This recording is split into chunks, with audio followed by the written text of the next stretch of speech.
like tweaking out.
Hello everyone and welcome into Kendall Ice Arena here in Kendall, Florida as we get set for the University of Miami Hurricanes taking on the Florida Southern College Mocs.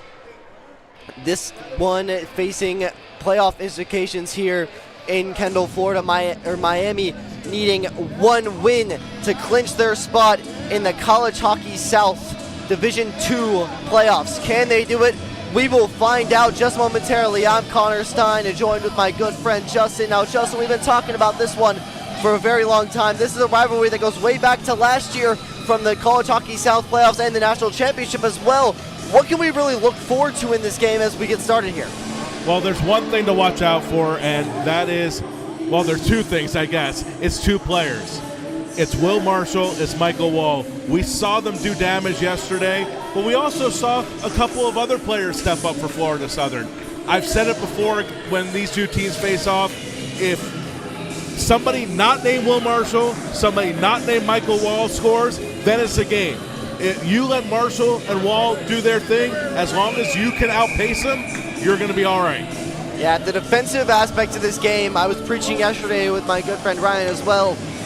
It's extremely crucial in this aspect. They got to eliminate the shot opportunities for the Mocs. It seems like every single time that those two players that you mentioned got in the offensive zone for the Mocs, they were already doing damage as Miami gets started early in their defensive zone with Stamstone wheeling.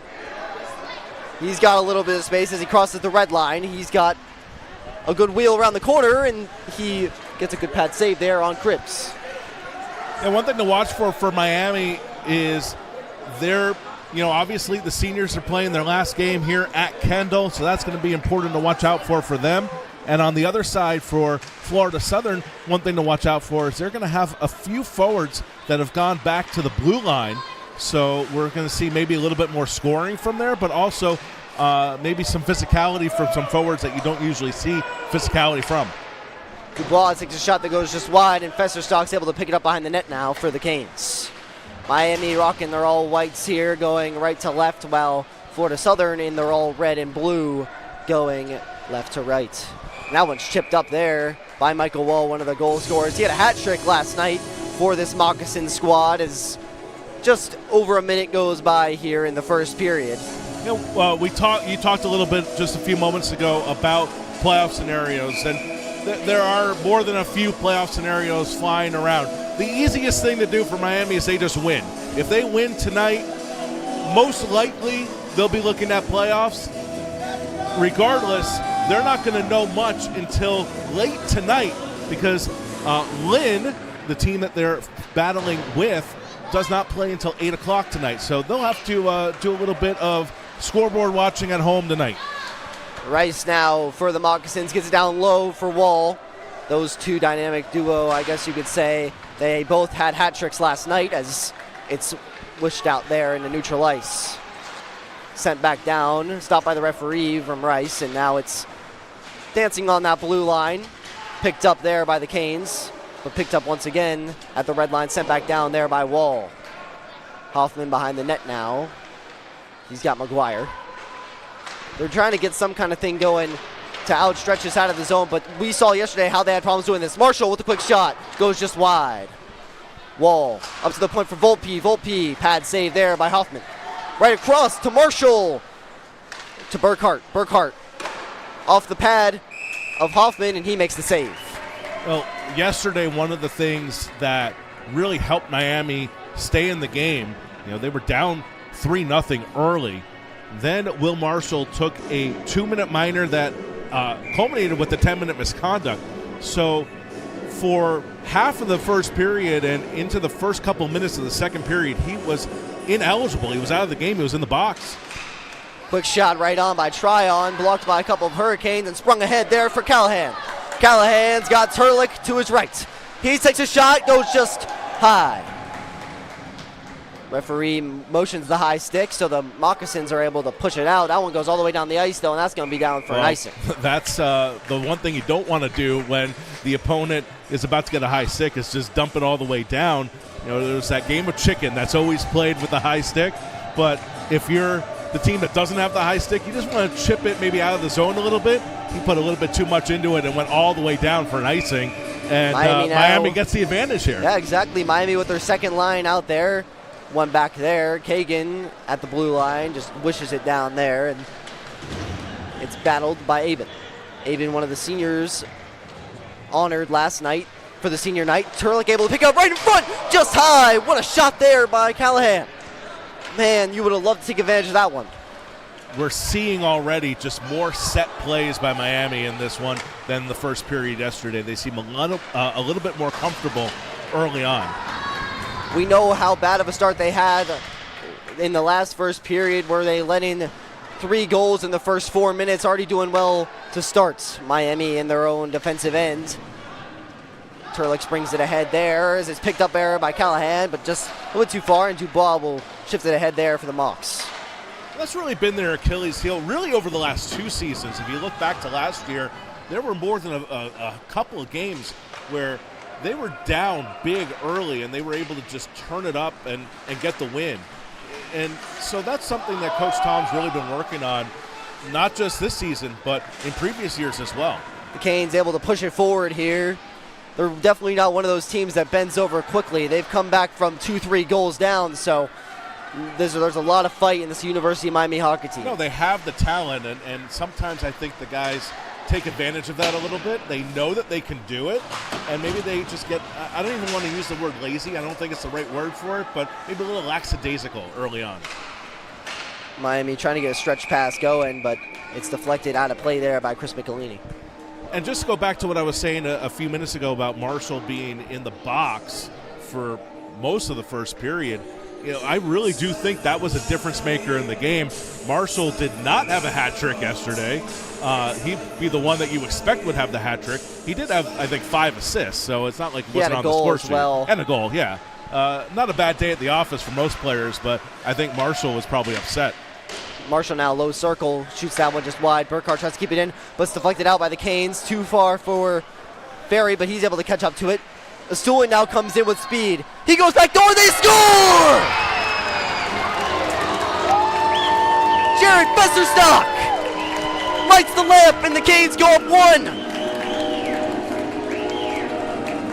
Wow, what a goal for Festerstock. Came in. It was a beautiful tic-tac-toe pass, and Miami on the board first with the lead. Look at this pass. Astulin right to Festerstock, just how they drew it up.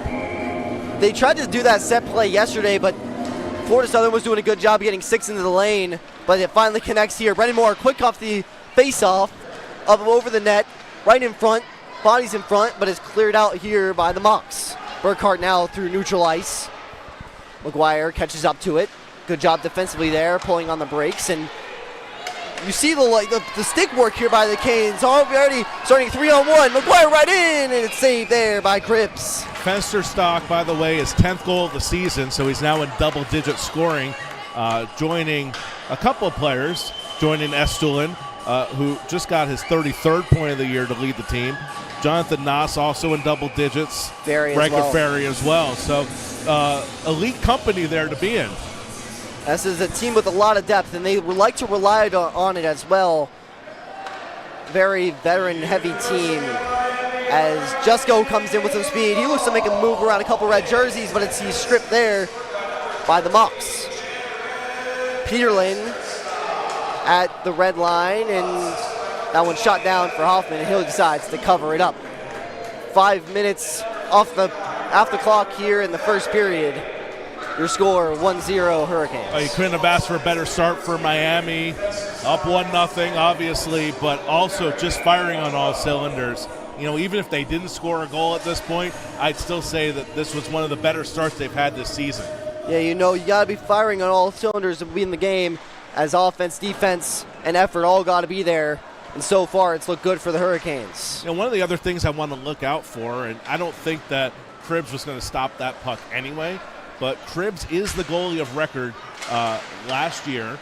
Castricani there from distance and covered there by Cribbs. Last year in the national championship game and in all of the games at really all the games for Florida Southern last year, because he was their only goalie.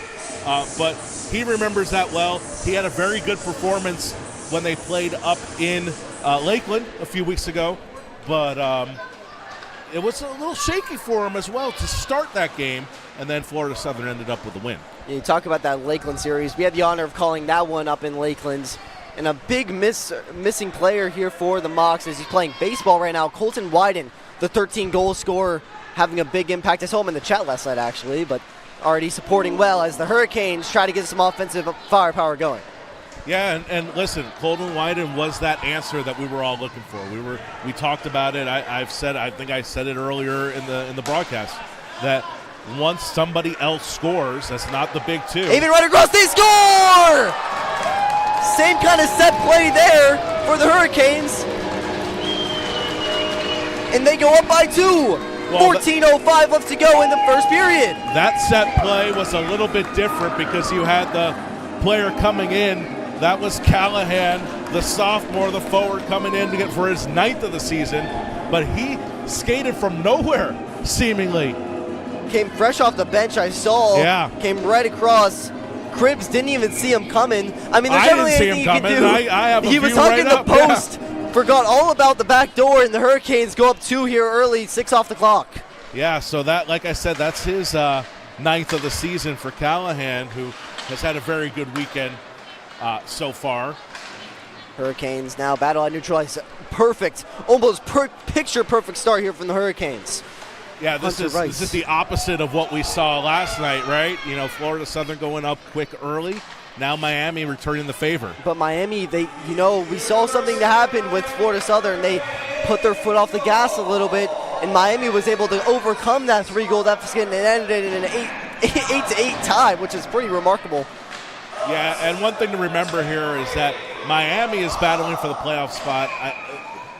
There's a few things that need to shake up, but I do not believe Florida Southern with the tie. I think they needed the win last night. They needed to sweep in order to advance to the tournament. So there's a little bit maybe of that going on. Hey, we're not going to make the tournament. This is it. This is our last game. But I'd also, on the flip side, expect to see more out of them in their last game of the season. Yeah, Ferry picks it up right off the draw. Quick shot, blocked off Mocs right in front. Another try by Estulin that goes by. This top line back out here for the Hurricanes. Hunter Rice wheels it around the Will Marshall.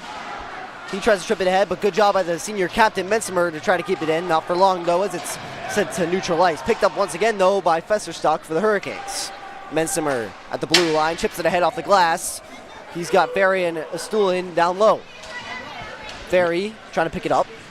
Can't do so. Volpe was able to push it ahead there for Rice. Rice, the hat trick last night. One of the key contributors for the Mocs recently, as that one's chipped ahead for Estulin. Estulin's got Ferry. the senior. He goes backhand, and it's saved there by Cribbs. One of the things I love about Miami tonight is they are playing on the wings. You know, they're not crashing the net particularly. They are crashing on the wings, but they're playing far enough out that as long as they can get that pass through the traffic, they're going to have a great A opportunity every time. Yeah, and I think they like their matchup with Cribbs in net. I think they're getting more open look opportunities than they were getting last night already. And if they just keep up the same intensity, this one could go the Hurricanes' way. Distance try from Castricani. Deflection in front is picked up there by Triumph for the Mocs. Not for long, though. In the corner now for the Hurricanes. Brennenstein gets it up top for Kagan. Freshman to freshman. Point try. Rebound, and it's covered there by Cribbs. Yeah, good job by Cribbs to jump on top of that one because there was a Hurricane right there in front ready to pounce on that rebound. Just to get back to that thought on Cribbs, I do think that there is a confidence level in this UM team when they face him. They know that they can beat him, obviously. They know that they can beat him in bunches. So I think that they just kind of come in free and loose and knowing that, you know, if they attack, they're probably going to get the puck in the back of the net. Yeah, have not won a game this year, though. 2 losses and a tie. Still looking for that first win. 2-0 here, just under 12 to go in this first period. Brennenstein gets up top on the blue line for Zadakis. Zadakis goes low circle. There's a quick shot right in front. Gupta couldn't find the rebound. Cribbs was on his butt there as it's cleared out to neutral ice. And we saw Miami last year kind of play the same playbook, right? Where you had the first half of the season, it went, compared to previous years, went extremely well. But it was definitely their slower part of the season. Everybody's getting to know each other, getting that feel for each other. There's going to be a penalty here. It looks like a slash on Florida Southern. It happened, I believe, after the play. Trying to see who that is. Yeah. They got, it's Tryon. Yeah, it's Tryon on the slash. Tryon, the senior from Texas. Just to finish that thought, though, the second half of the season, they really started to turn it up, and then when they were flying on all cylinders come playoff time, this is playoff game number 1 for them. Stuhlin gets it up to the point for Zadakis. Zadakis down low, high circle. Down low, right in front. Rebound. Can they find it? No. Hurricanes battle for it, and it's picked up there by Wall. We know how dangerous he can be on the penalty kill. He gets some speed. He's right in, and it goes just wide. They're going to get this a shot. This one's going to be a penalty on Wall. High stick. No, it's going to be a penalty on Miami. Yeah, it is going to be taking the 4-on-4. I thought for a second there was going to be a penalty shot there. I think usually when you see those breakaways, especially with a talented player like Wall, you're more like, let me just get a hook on him so that he doesn't score the goal. And it's sometimes not one of those, I would say one of those good penalties, but there's no good penalties, but definitely better than a goal in the back of the net. Well, now the referee's going and talking to Coach Samello. I'm curious if maybe there was no penalty on that and he was just calling a high stick. Oh, nope, different player. That's all it was. Sam Stone's going to go to the box. It is a high sticking call. That's what they, okay. And that's why it's not a penalty shot. Makes sense. If it was a hook, it would have been a penalty shot, most likely. Right where Miami thought they were going to have the man advantage, it's taken away by one of the top scorers of the Mocs. Distant try from Burger, deflection in front, they score. I think that could have actually gone off a UM player. We'll have to take a look and see. But, yeah, that was just a rocket from just inside the point. Let's see who it went off of. With right off the draw. Yeah, right in the point, and it did go off of Miami. It looks like Mensimer almost. And, but no, we saw yesterday how impactful the shots on net for Florida Southern really are. They're able to get quality shots on net that really do some damage, and when there's players in front of the net, they're able to take advantage. And just like that, the Mocs cut it within 2-1 your score.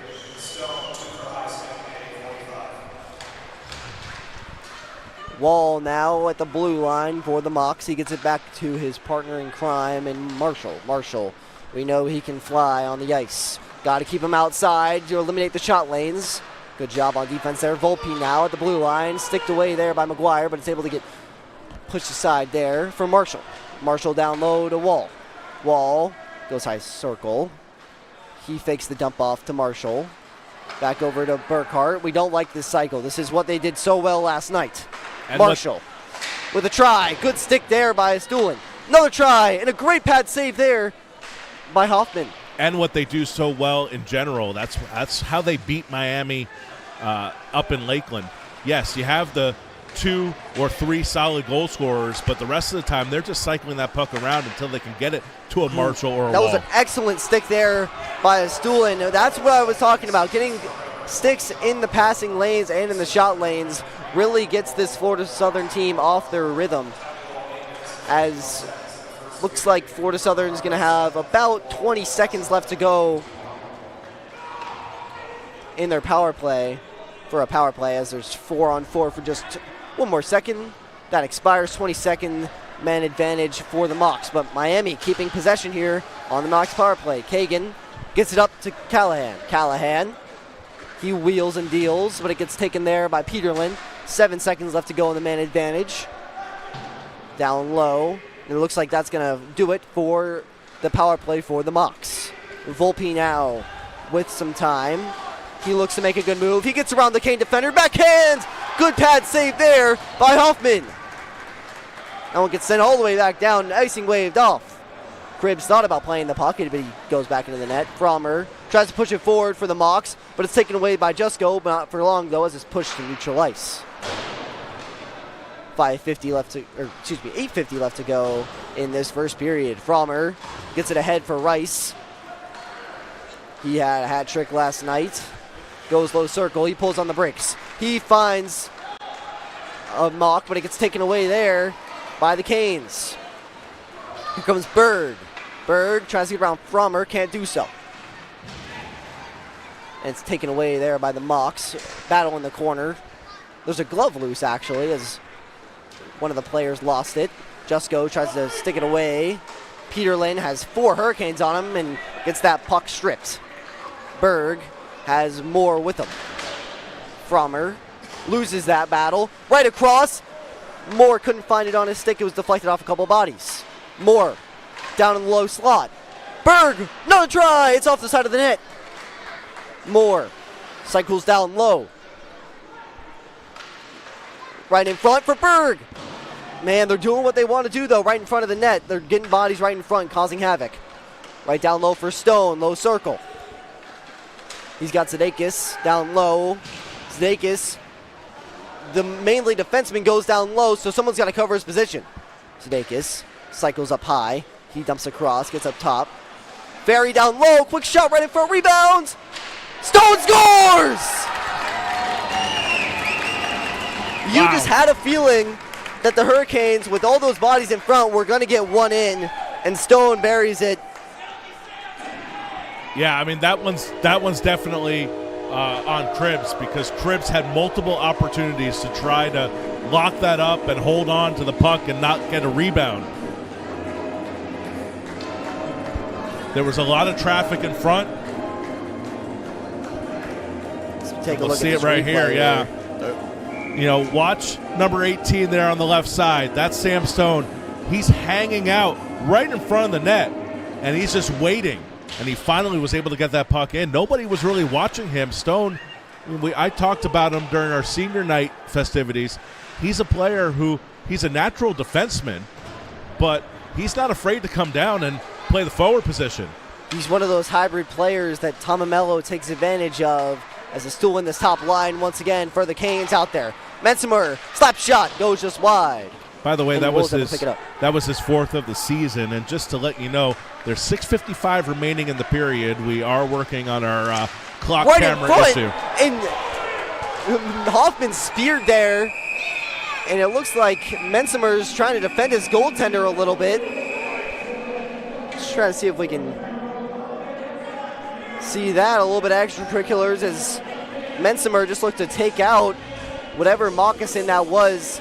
I don't think it was a deliberate spear, but one of the Mocs got a little bit too antsy right in front of the net. So it looks like, are they going to send someone to the box? They're going to send Wall and At least I Wall, believe Ferry. Ferry to the box. Well, this is important. This is important because Wall did have the hat trick. Wall is the second of the 2 top scorers, so losing him for 2 minutes and going 4-on-4 as well, I believe, is what the referee just signaled. So that's big. This is an opportunity, even though it's 4-on-4. When you lose one of the big 2, it's essentially power play for the team that's playing Florida Southern. An important thing to mention, Michael Wall actually leads the Mocs with penalty minutes. Yeah. That's important to mention. Well, I mean, he's in baseball we would call that a 5-tool player, right? He can score, he can dish them out, he can take some penalty minutes too. So Ferry and Wall in the box. Looks like it's going to stay in the Miami end, as there's 6:46 left to go, as Tom Amello is still looking for a little bit more. I was just saying we have a new tripod for our clock camera here, and we're just trying to get things ironed out with it. So if you're getting dizzy in the top left corner of your screen, don't worry, we are too. And we'll tell you how much time's left until we get that all figured they're out. Close. I think they got it. Wait, no, keep it. You're good. This is a game within the game. You got it. Yes. All right. I think they got the camera set up right. Why are we moving it? Anyways, the telling you, Mocs. the game within the game. The Mocs with a quick distance try from Volpe, and it's gloved there by Hoffman. Just 5 seconds taken off of that 4-on-4. So Miami, though, with a almost picture-perfect start, but despite that goal let in, as it's won there by the Mocs. Volpe from the distance try. It's pushed aside, and now it's taken here at neutral ice. Into the zone now in low circle. Picked there by Volpe. That's Festerstock on the offensive. And the Hurricanes, being wise here, taking possession of the puck. Well, we talked about losing Wall, but also losing Ferry is important too for Miami. You're losing one of your top power play guys as well. Stone pulls on the brakes, tries to get in the blue line, but great blue line defense there by Rice. They're running a 2-2 penalty kill formation as that one gets sent down, reeled around for Stulin, taken away there by Marshall. Marshall elects to just dump it on net. Took a weird bounce off the ice as Rice able to find it along the far boards. Tryon down low behind the net, battles there with Stone. Rice now gets poke checked by Zdekis. Zdekis unable to clear though. Marshall on the blue line, tries to dance. He can't find the puck though. It bounces off his stick. Taken up by Stone. 43 seconds left to go in the penalty for both Wall and Ferry. 5:22 in the period. First period here of action. 30 seconds left to go. Mensimer through neutral ice. He looks to make a good move. The senior captain comes right in. He takes a shot off the pad of Cribs. And it's taken up here by the Mocs. Here comes Dubois. He's got Arts with him. Dubois with a try goes just high. Off the backhand. It's covered there smartly by Hoffman. 4:56 remaining here in the first period, and Miami up 3-1. This has been a great start for the Hurricanes, but I'd say the past 5 or so minutes have been a little bit more balanced. Of course, Miami getting the goal after Florida Southern had the tally that went off of a Hurricane skate. Miami now comes up the ice. McGuire with the puck. Crosses the blue line. 4:45 left to go in the first period. McGuire gets the shot on net, and it's sticked and gloved by Cribs. We mentioned Cribs, though, the Plant City, Florida native, obviously not getting the amount of reps that he got last year. I think it's an interesting choice. That's probably a good thing. I think it's an interesting choice by the coaching staff, though, putting him in tonight.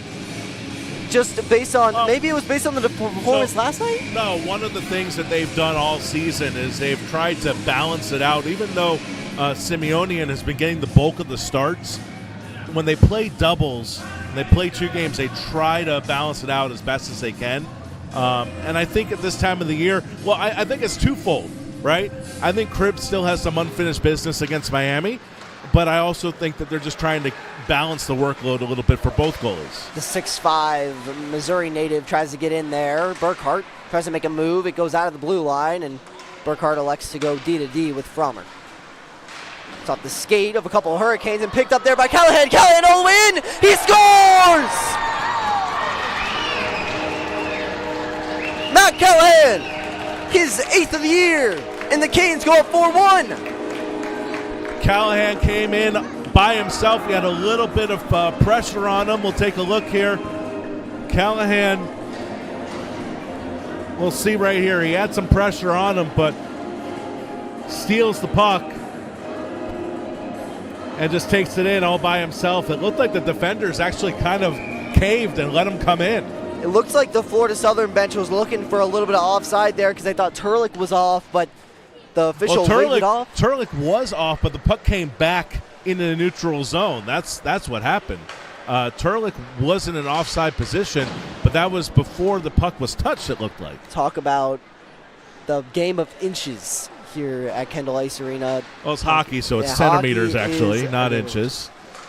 It's centimeters.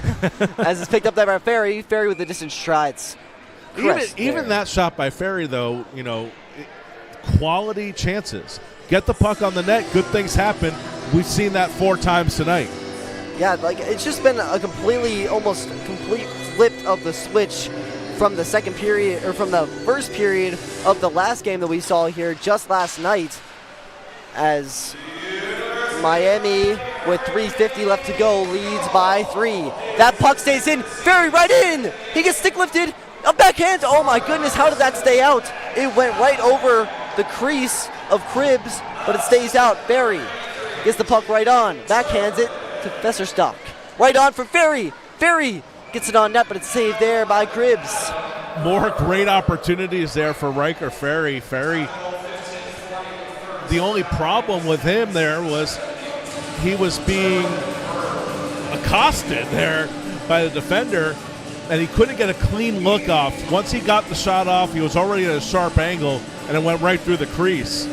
But then he had a third chance opportunity, and he just put point blank into Cribbs.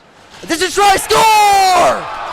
Zdekis with bodies in front puts it in the back of the net, and the Canes go up 5-1. And we've been waiting a while for Miami to have a first period like this. They are showing up and showing out. That one, maybe a little bit of luck too. Puck luck on their side. They're looking good here, 5-1. So it's right off the draw here. Went quickly back. Zdekis just collects the puck, shoots it right at the net. Good things happen when you put things on the net. Zdekis, his 4th of the year. The junior from Chicago making a difference here. 4-goal lead from the Hurricanes. This one wrapped around the boards. Miami just showing a whole different side of this team than we saw in the first period from the game last night. But they should still keep their foot on the gas here. We know how fast Florida Southern can get going as well. Picked up here at neutral ice for Brennenstein. Brennenstein comes in, goes high circle, gets battled there, checked off the puck by Tryon, is picked up there by Rice. Rice through neutral ice, makes the shot, goes just wide. 2:45 left to go in the first period. Now sent all the way down for Nice.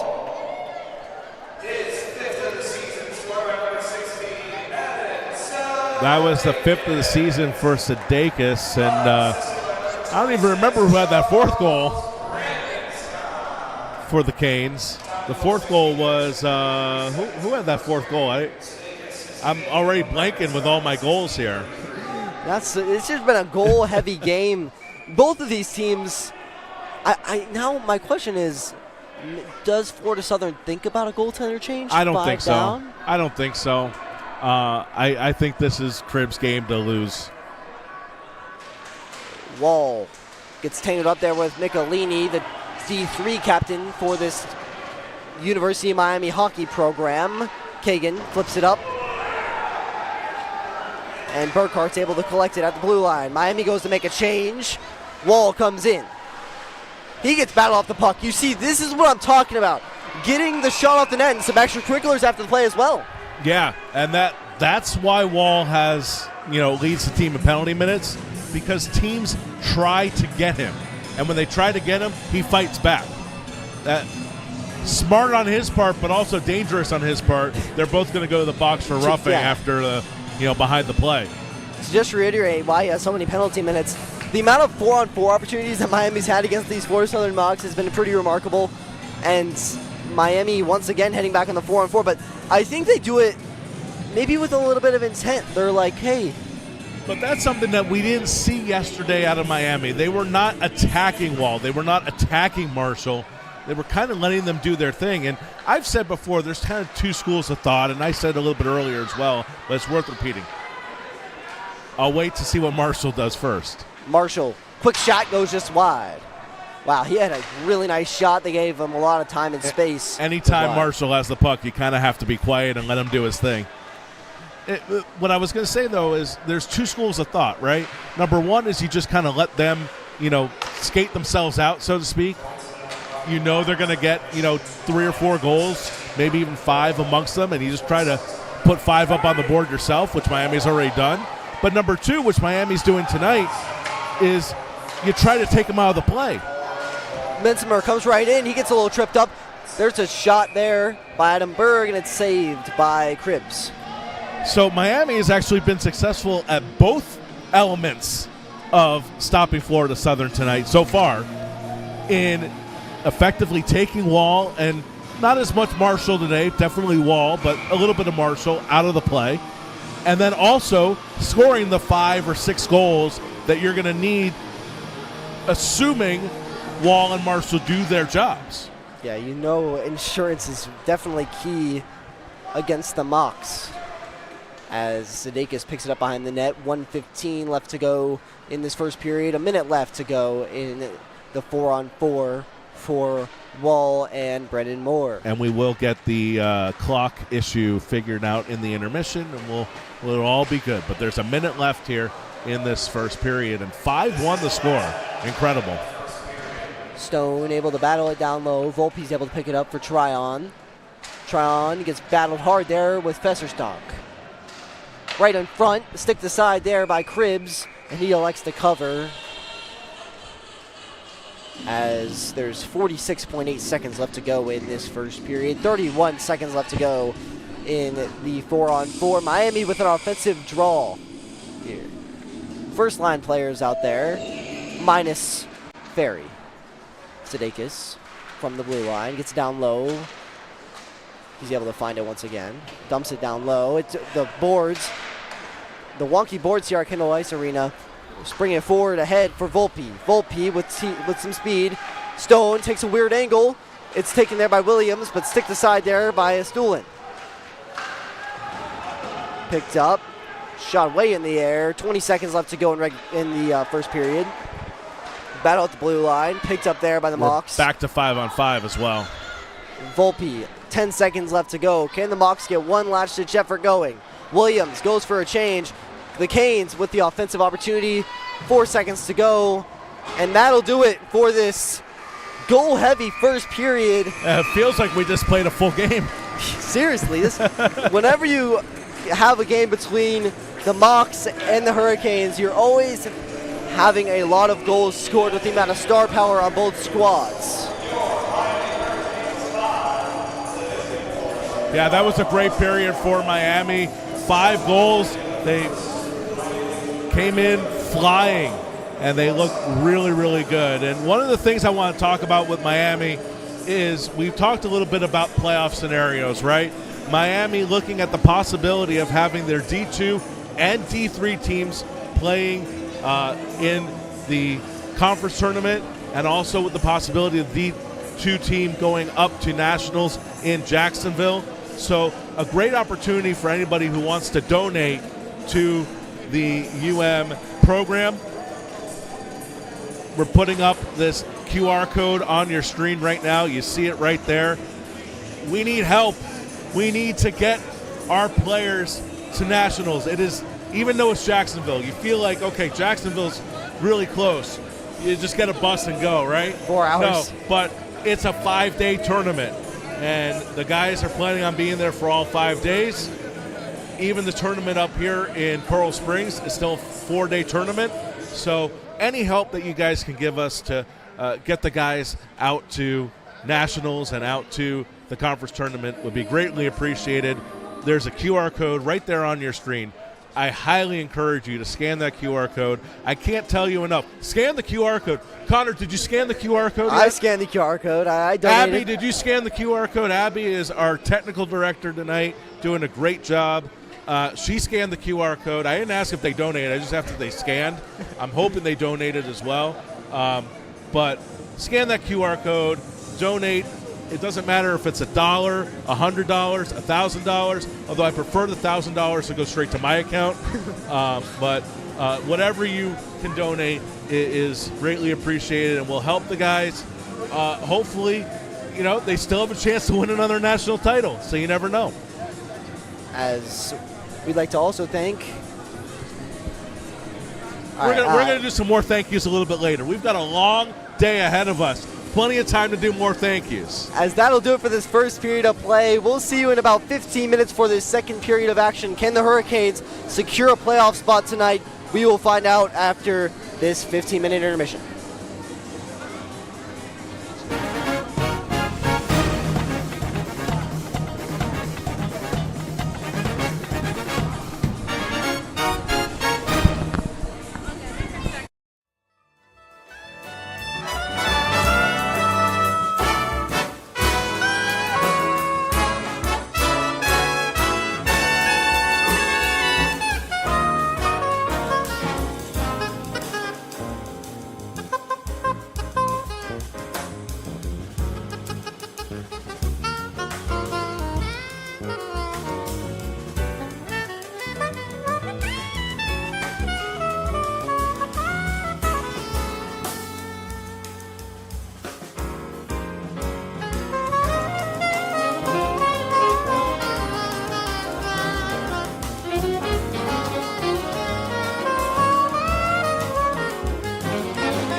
Start of the second period of play, and we are getting ready for after an incredible first period for Miami, for maybe a lot more goals. We could be tracking 10 or 15 goals for Miami. Justin Cohen alongside Connor Stein, and wow, that first period. There's wow, I think is the appropriate word, because we have not seen that out of Miami in a first period in a long time, and we have not seen that out of Miami against Florida Southern since probably the national championship game. Yeah, I mean, they were firing on all cylinders on offense, even had some contributing from the defensive side of the ball, or inside of the puck, I should say. Zedeikis and Stone both with a goal in that first period, and then another key contributor being Matt Callahan. Absolute great period from him, had 2 goals in that first period, and then another contributing factor. Who was the last Jared goal? Fensterstock. He had a goal. Oh yeah, he had the backhand. Sam Stone had a goal. Yeah, there were some interesting characters on, and it was very balanced, right? You had some guys who don't usually score. You have guys who score, and then of course we'll just forget about the goal that went off of Max Bensoner's foot. Hey, I mean, you can count them as 6 goals. 6 goals, for the Hurricanes. There we go. But for Miami now, they've added, in that period, they added 2 players to the double-digit scoring club. So Callahan, as you mentioned, now up to 10 goals alongside Fensterstock. Yeah, those are 2 big contributors. And one of the things that this Miami team, and I've kind of harped on the whole weekend, is their depth really comes out in these games. And when you have multiple players, a good 5+ players that are in double digits in the goal department, you're in for a good treat for your team. So if they can keep going, if they can rely on their depth, and they can keep it simple for Max Hoffman.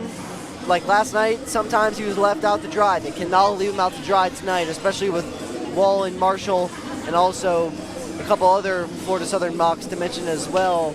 But you got to just keep things simple, keep your game plan exactly how you kept it, and keep your foot on the gas. Score as many goals as you can. Yeah, and Cribbs is going to stay in net for Florida Southern. I know that we had talked about whether or not he was going to stay in. Like I said, this is his game here. He's got to find it, and we've seen it before. He's found it quickly, so we'll see what happens with that. But Miami, like you said, firing on all cylinders. They just got to carry that momentum over into the second. One thing I noticed when the players came back out onto the ice is it does seem like Florida Southern does have some energy on the bench. They definitely don't seem like a team that's losing 5-1 just in the way that their body language is on the bench. But as they skated towards center ice for the faceoff, they did have a little bit of a dejected feel to them. So Miami wins the draw. Well, it was kind of a tie-up, but they ended up winning the draw, and Fensterstock gets it. Yeah. The water causing impact already here. Yeah, they definitely over-flooded that ice so far, as Marshall dumps it around for Wall back behind the net. It goes off of a Miami stick, my gosh, and almost into the net. Oh. I believe that was off of Estolin's stick, and it almost went into the back of the net. The Florida Southern players were celebrating like it did. That would have been 2 goals, both goals for the Florida Southern Mocs that went in off of Hurricanes. Miami catches a break. Hoffman having a sigh of relief after another one went into his grill. Estolin wins the draw, and I guess to that point, it's not how they go in, it's how many, right? If they can get them all off of Miami players, they'll take it, as that one goes all the way down for icing, and Miami will have an offensive zone draw with just 30 seconds elapsed here in the second period. Miami's got to get something that's been really crucial in this weekend series is offensive zone draws and winning them back, and so many offensive opportunities have sprung from those draws. So can Miami make something happen here off the draw? Florida Southern sure likes to do it as well. And also I'd like to point out, look how far Marshall is off the he's in the hole of their circle. He's done this in both games, and it's an interesting thing you don't really see often in hockey. Yeah, there was a delay warning as that one goes all the way down, but it's tipped off of a Miami stick, so it is going to be icing. The linesman had actually called that off, and there's going to be a penalty on sportsmanlike conduct. That's what the call was. The icing was waved off. Fromer just got now a 10-minute. Now he's being is he being tossed from the game? Wow, I didn't really. He's see gone. That. He's out of the game. I didn't really see what happened. It was unsportsmanlike conduct. He must have said something to the official, and now he's been tossed from the game. He got a 2-minute minor for unsportsmanlike conduct, a 10-minute misconduct, then continued to talk, and now he's been tossed from the game. They're getting him out of there. Clearly that official there does not like what he said. Whatever he said, I've heard probably 4 violent whistle blows, and you know you're overdoing that when the official. But Fromer, he's one of those players that makes an impact on the defensive side for the Mocs. So that's a huge loss. Yeah, well, one of the things that you're seeing is the frustrations just getting to him right now. That was just a weird little. All I can explain was that Fromer was skating by the official when that puck went down. The linesman called the icing off, and Fromer said something to the official, was immediately whistled down for the penalty. He went to the box. As he was going to the box, it looked like he went back to the official, said, "What happened? Why am I going to the box?" Then was given a 10-minute misconduct, and then continued to say something, and then was tossed from the game. What an interesting issue. Well, Miami will get a power play out of this, which is good news for the Hurricanes. Take advantage of this. You have your top line out there, top power play line of Ferry, Stuhlen, and Festerstock. So can they extend this lead to 5? Ferry wins the draw. Ferry took the draw for Miami, which was interesting, but he won it. And here's Stone on the right side. Stone shoots it. It goes off of a stick, and it goes just wide left of the net, and it's taken to the neutral zone. Here's Fensterstock over by the bench of Florida Southern. Almost loses the puck to Wall. See that, Wall that water is dangerous there. The water is dangerous as well. Almost as dangerous as Wall. Oh, my goodness. You see this, what the effect of the ice is doing. It's ponding. It's not ice. It is water. They are skating on a wet pond. Here they come. Here's Ferry. Passes it back to Estulin. Estulin loses it on the wet ice. Now here comes Marshall on the left side. Marshall, backhander, save made. Marshall gets it back in the corner. Marshall to Wall. Wall back down to Marshall, left side circle. Centering pass, and it goes off of a stick almost to a wide open Florida Southern player. Intercepted by Wall right at the center line, and that one goes down. Minute taken off of this power play. Yeah, minute taken off the power play. You wouldn't have known that there was a power play there just the past 30 seconds for Florida Southern. Wall still giving pressure to Miami. They can't get out of their own zone. Now it's taken in neutral zone. Here comes Ferry. Ferry has 2 guys on him, and he loses the puck. Fensterstock there, but Ferry able to hold his man, and now Florida Southern sends it down the ice. Estulin loses it in that pool of water, and now Stone on the right side. Stone takes it over. He loses the puck at the blue line. Sloppy play here to start the second period, but again, as you said, Connor, I think most of the blame could be on the Zamboni driver and not on either of these two teams. I think that they're expecting the puck to go forward, and it just kind of stops in the puddle. Yeah, and he said that happened last weekend as well. Yeah, ice issues are common here at Kendall Ice Arena. Well, the penalty is over, and not much happened there because of the ice issues. But Miami has it. Estulin passes it back to the point, and Stone loses it, but Estulin keeps it. Estulin, just an back pass for Fensterstock, back down low on the left side boards. Intercepted and sent around. Wall is there.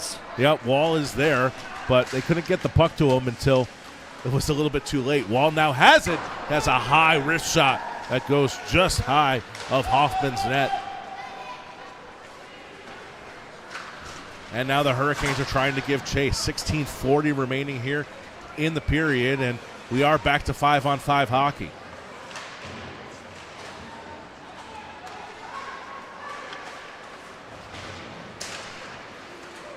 Hurricanes get it back. Here's Mensimer left side. Mensimer rips a shot, and that one might have tipped Cribbs on the way through. It goes wide, and now it's sent all the way down by the Mocs, and this one will be icing. And just checking to make sure there's no unsportsmanlike conduct penalties. We're good to go. Yeah, 16-13 remaining. I was looking at my notes when Frommer got kicked out. I was a little confused, but also, thank God the ice didn't slow down that puck there. Could have easily got stopped in the water, but it flew down. So one of the things, as a Florida hockey player, former Florida hockey player, I should say, the more you skate on this ice, the better it'll be. So it's just... You're already seeing it kind of go down a little bit. It's looking a little bit more like ice than it did just a couple minutes ago, as that faceoff is won by the Mocs, and they take it back behind their own net. It's brought down. That was Volpe with the puck, and now it's taken over by the Mocs again, and Volpe. Ooh. Big hit there. I didn't even see who that was. That might have been holy cow. Tillman, who was hit into, and he's down on the ice and slow to get up. Coach Tom Amello coming out on the ice to check on the opposing player. That. Yeah, that's the trainer now coming out. It looked like he was fine coming down. It looked like it was after the impact. That might be a concussion. Yeah. It's a pretty because he chance. looked fine coming down on the ice. Now, I don't want to I'm not a doctor. I don't play one on TV. I don't want to pretend to be a doctor. But he looked fine coming down, and it was after he went down onto the ice that he seemed motionless. Yeah, and the fact that Coach Amello came out onto the ice really quick, he had a bird's eye view straight directly into his face. So he probably saw whatever he saw.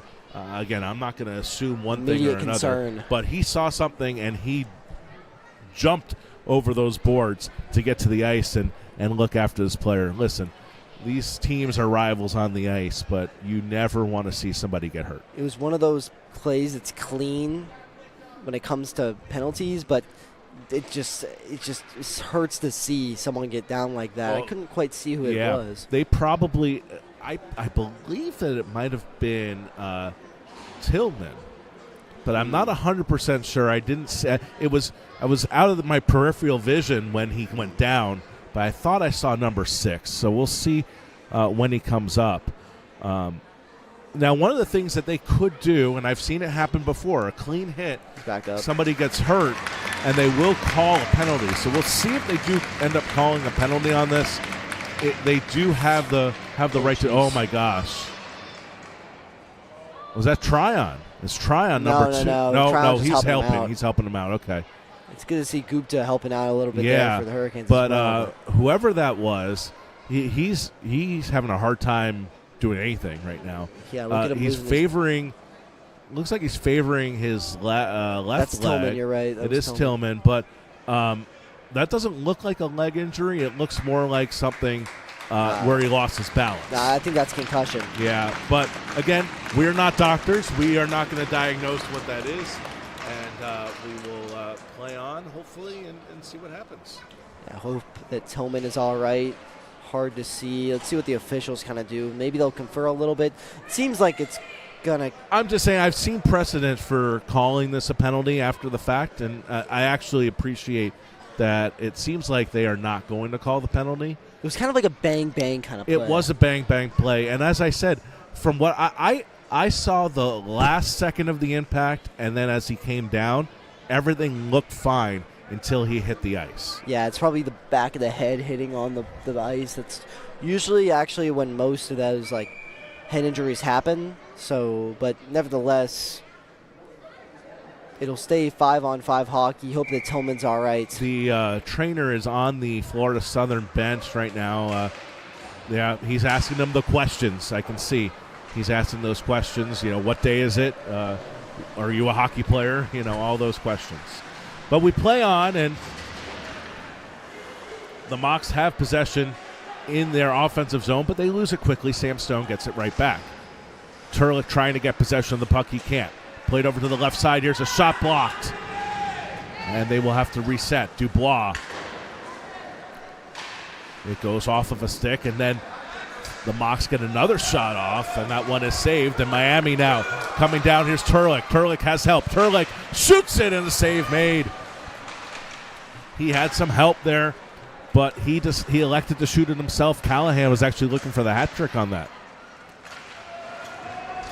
The play now is behind the net, and now control taken by the Mocs. It's Peterlin down there. Yeah, Peterlin loses the puck and intercepted back by the Hurricanes, and they will reset here. Stone sends it up, trying to find Turlick off the boards. Turlick still with a little bit of speed, gets a soft backhander off, and Cribbs makes the save. Important thing to note, just back on that previous injury, looks like Tillman's got his helmet back on, and the trainer's going back to the Hurricanes side, so maybe we'll see him. We'll keep him noted. I don't know. But I mean, I personally, if I was even not being a doctor and not diagnosing this, I personally would not want him to play right now, just because of all the, everything going around now. That the concussions are the big story, right, in all of sports, and you don't want to risk an injury even if there's a chance of it. But obviously, again, we're not diagnosing what that injury is. As the Hurricanes get back to where they were left off. Yes. So the Mocs get it right back behind their own net, and that one flies into the bench. And pretty much anything flying right now, I'm getting nervous about. Flies into the Hurricanes net here bench. for us, thank God. Well, I got hit in the shoulder by a puck last night in the box, and there's the same netting there, so you never know. So the faceoff will come on the far side, and it's won by the Hurricanes. And very interesting, Ferry's now taking the faceoffs over Estulin. It's typically a right wing player, so. Here's a shot from Rice, and a save made. Rice had 2 goals last night. Ooh, some extracurriculars along the boards. Mensimer jawing there with Marshall. Both just look like they're just chatting. I'm sure some very nice words to each other, and they both go to their respective sides. Yeah, Rice came in on the left side there, and he had a nice look on Hoffman. As I mentioned, he scored twice last night for the Mocs, and he's now up on the season to 5 goals, and very quickly gunning for Colton Wyden's spot in 3rd place. As you mentioned, Wyden not with the team anymore because instead of dropping goals, he's hitting bombs.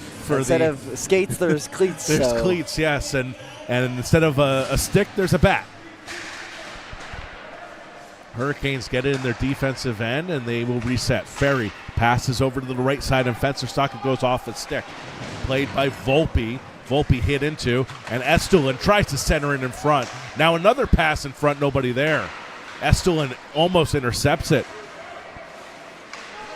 But instead, Peterlin got it, and it went to the neutral zone. Hurricanes send it down. That was Kyle McGuire on the send-in, and the Hurricanes have it back in front of the net. Oh, that puck was bouncing and floating around and almost went behind Cribbs and in. Hurricanes still have it. Left side, Estulin. Estulin has some help. Right side now, here's a shot, and that one's blocked by Wall. Estulin on the left side passes behind the net for Fensterstock. Fensterstock back to the point. Rip shot, and that one's saved by Cribbs. Look at the defense. Our camera's not going to pick it up, but look what Mensimer's trying to do. And he's going to get a penalty on that. Wow. Yep. It looked like the entire play, they were trying to get like a set, like cherry-picking pass, I'd like to say, going for both Marshall and Wall. And, I mean, Mensimer read it the whole way through. He knew where the puck was going to go, got a little bit too antsy with the stick, and it ends up being a 2-minute minor for Mensimer. Yeah, interesting note for Mensimer, by the way. This is his 59th penalty minute on the season, and he's done a good job this year of limiting the penalty minutes. That's limiting the penalty minutes for him. But he did what he had to do there, and that's one of the things when you have a guy like Wall out there, you take that risk of taking a penalty just from, bothering him. Puck's up on the point. Played up on the right side, now into the right circle. A shot, and that one saved right in the breadbasket. Great opportunity by Wall. But to finish that thought, Wall knows that he can get in somebody's face and he can get them to commit a stick penalty. Yeah, no, he knew what he was doing. They had it exactly how they drew it up. Mensmer just got a little bit too antsy with his stick, and now the Mocs with the man advantage. There's a little bit of confrontation with Callahan and Rice, yeah. The officials stepping in between that, and yeah, it's an important notice here. Wall steps out of the face-off dot and switches with Marshall, but it's swung all the way back down. Yeah, both players actually were called out of the face-off circle there. Played back behind. Here's Wall behind the net, passes it back to Volpe. Volpe holds, and they'll reset. Now Wall leads the chase. Wall loses the puck. Very rare on him, and it's sent down. So Miami will reset. Minute 15 left to go. Thank you. Turlick almost gets a stick on it with a minute 12 on the power play.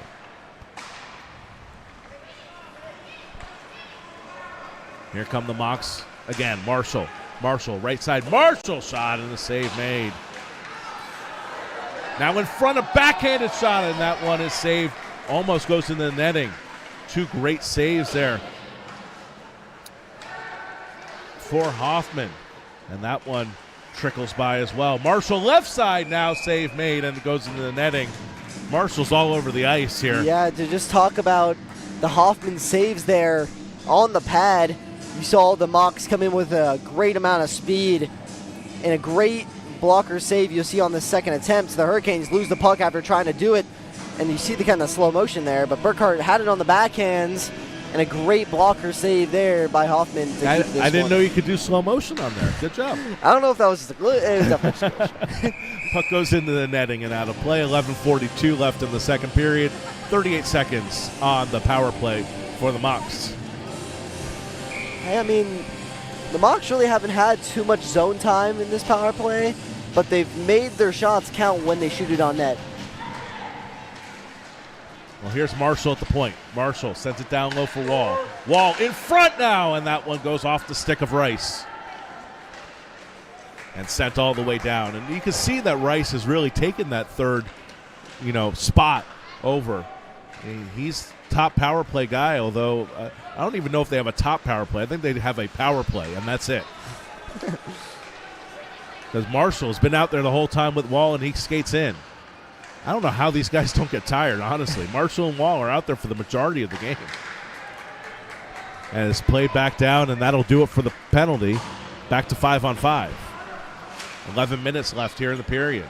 Sent down and covered up by Hoffman. Smart play there by Hoffman. He saw the 6'5" Missouri native heading right towards him, and he was like, no, thank you. Let me just cover that back up. So Miami with 10:55 left to go leads 5-1. But I really liked what I've seen so far of the Hurricanes. I mean, they've had the penalty kill, obviously.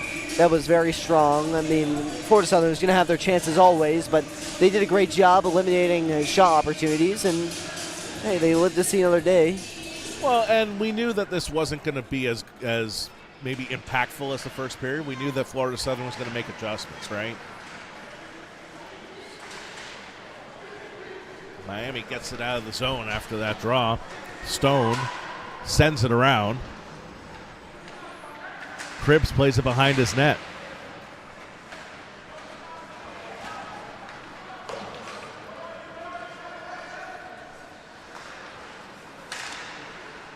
By the way, stay tuned. After the game, we're going to have a trio of Hurricanes for our post-game interview, assuming a win.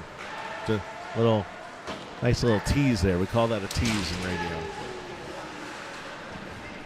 Played in the neutral zone. Here come the Hurricanes trying to give a little bit of chase, but they can't do so. Peterlin sent that one down. Now that was Owen Gupta getting a chance here on the D2 squad today. Yeah, he's got a lot more. He's gotten a lot more time at the Division II level. Good to see for him, a little development.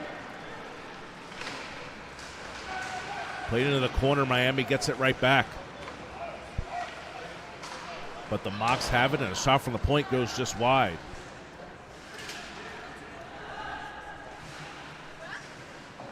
Wall and Marshall back out there, I believe. Here's a shot that was whiffed on. And Miami trying to give chase. That was Michelini. And he takes it hard into the boards. And that's real glass, folks. That's a hard hit. Played back over the line. Look at the great job there by Mensimer to keep him outside. Yeah, right on Volpe. And Wall ends up with a shot that goes right into the glove of Hoffman. 9:06 remaining here. 5-1. We're in the second period. Just a lot more clean of a defensive game for Miami. Just as I've been saying, eliminating the shot chances and keeping the players outside. A lot of things that happened yesterday was Rice and Woll and Marshall would all get inside and were able to just get quality looks. As there's one right there. Well, it would have been a quality look, but actually Marshall whiffed on that shot, and here come the Hurricanes. Right side, Fensterstock holds, waits, passes, shot, save made, and it goes wide. How in the world did that stay out? Cribbs was able to pounce on it, and that one's going to go all the way down for icing. Let's take a look at this one again. You saw Fensterstock got like the little stretch feed from blue line to blue line. He pulled on the brakes, lost the puck there for a second, and he had both Ferry and Asulin who couldn't find it, man. Yeah, I think if Fensterstock would have just taken that shot and not hesitated, he probably would have had a better chance, honestly. Yeah.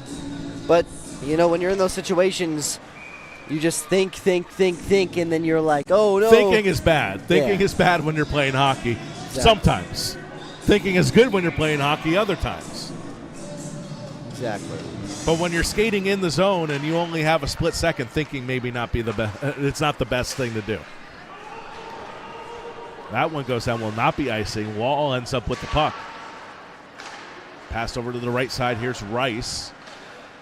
Sends it back down to the point, and that one shot in intentionally wide. Dubois. Brought back down by the Hurricanes, and Marshall, who's playing up at the point right now, sends it down for Wall. Wall has help. Wall goes around his man. Wall shoots it in. That one may have gotten a glimpse there of Hoffman. Gotta watch out, they're crashing. In front now, and that one going off the side of the net. Volpe passes it, and that almost redirects in. That was very close to redirecting in off of Rice. Great job by Hoffman to track it.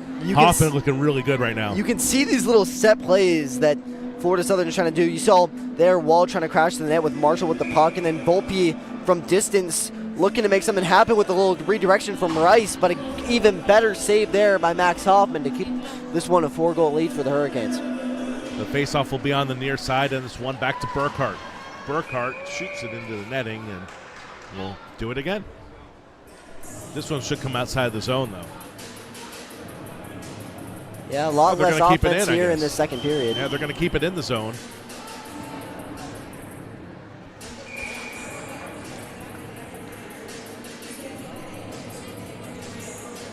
.753 remaining here in the period.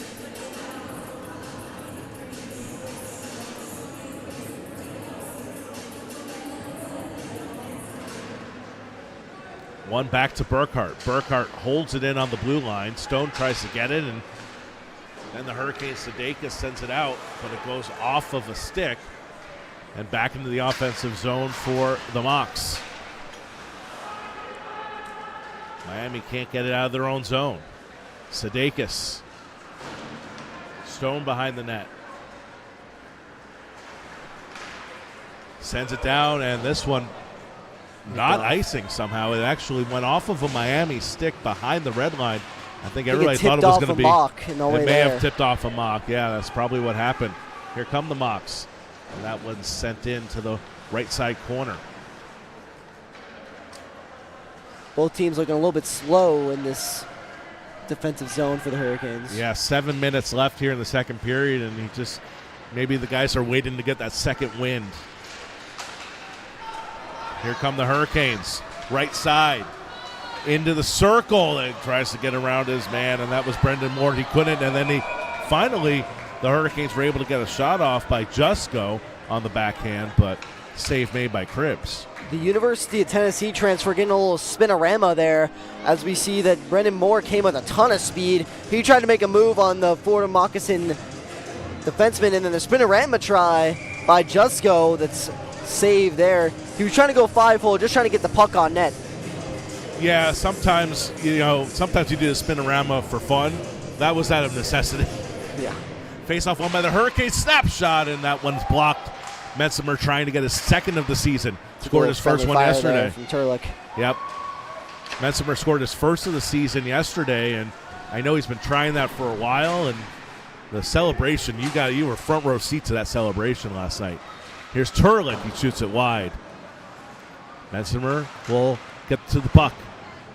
Sends it back for Turlick behind. Turlick, I think, has been hitting the gym a little bit lately because he's had a couple of passes that have had a little bit too much mustard on him. Too strong. Here come the Mocs. This one's brought in by Volpe. Volpe passes it, and that one went off of Vecchione's stick.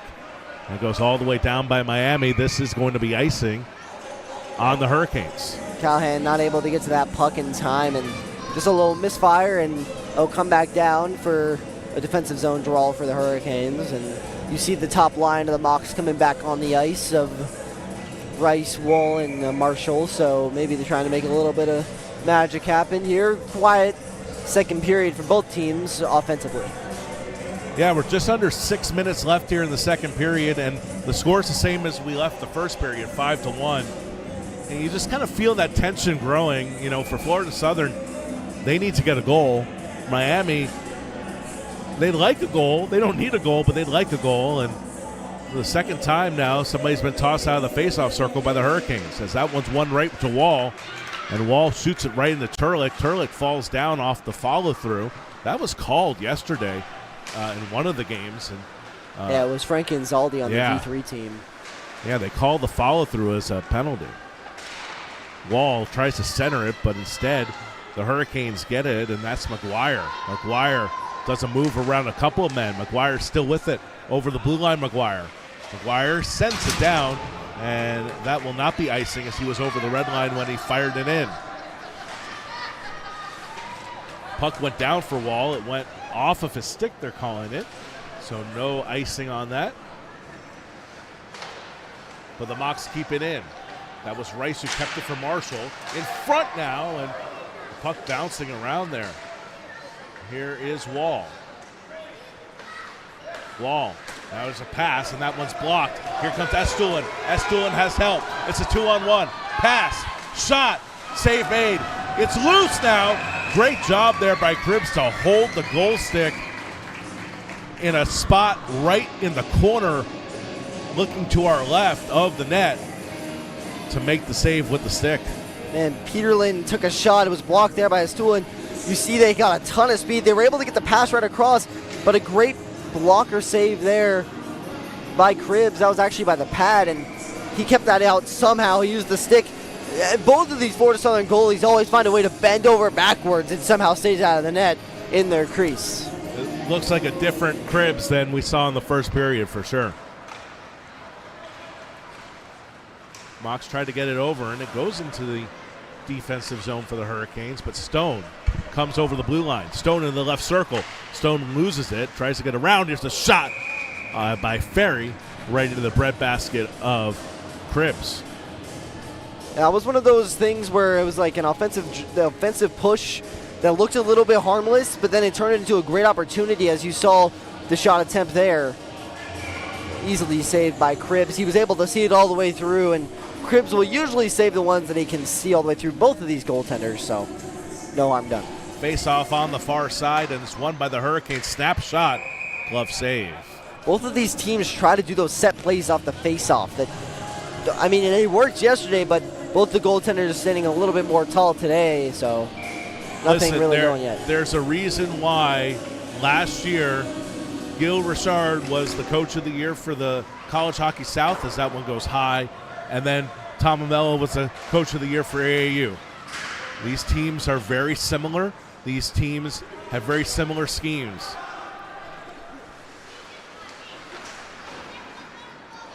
And we saw that yesterday where they were trading jabs back and forth. A little bit of trouble with the puck there. Hurricanes end up with it. Jusko there. Yeah, that's Jusko. I haven't called his name much this season, but we have a little bit this week as there's been a hard hit there. Jusko, one of the new additions to this team. He picks up the puck. Yeah, here's Jusko. He shoots it, and that one goes just high. Kashrikani, great job to get that play started. Back behind in the neutral zone. Kept in. Here's a shot by Kagan, and that one is saved. Rebound save made. Great opportunities there. That's Adam Berg. We haven't called his name today either. This line getting involved. Yeah, we talk about the University of Tennessee transfer all the time. Jusko making some impact. He was the reason why this was even in the offensive over the Hurricanes. And a great distance try there by Kagan. Went off a couple of bodies. And then the shot attempt there by Berg. Not enough to go in the back of the net, though. Cribbs with a good save. Face-off will be on the right side. And it is won by the Mocs back behind the net.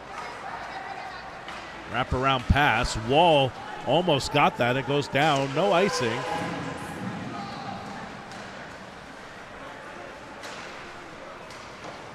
And here come the Hurricanes with a little bit of speed.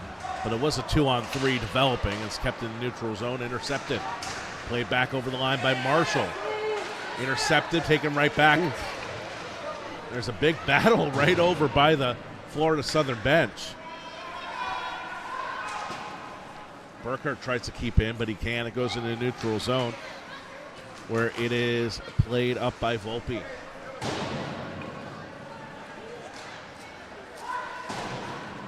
Puck sent around by the Hurricanes and back into the neutral end. Marshall gets it, but Florida Southern offside, so they'll have to reset. Callahan sends it down, but Turlick can't get a stick on it. So now the Mocs will reset. Here comes Wall. Wall has some help on the left side. Wall whiffs on it, and then he hits into his man. And puck was it was near the play, but yeah, not in the possession of either player. But I'll also argue that his momentum, just in general, will take down anybody. Whenever you see a hit by Wall, though, since he has that 6'5" frame, every single hit is high. Right. So it always looks 10 times worse. It does. It's really not dangerous. Could be dangerous. Dangerous. Almost as dangerous as that tripping call that got passed up here. Burkhardt just tripped his man, and no call on it. Under 2 to go. So you see that Florida Southern playing a little bit more physical here. Here comes Rice over the line.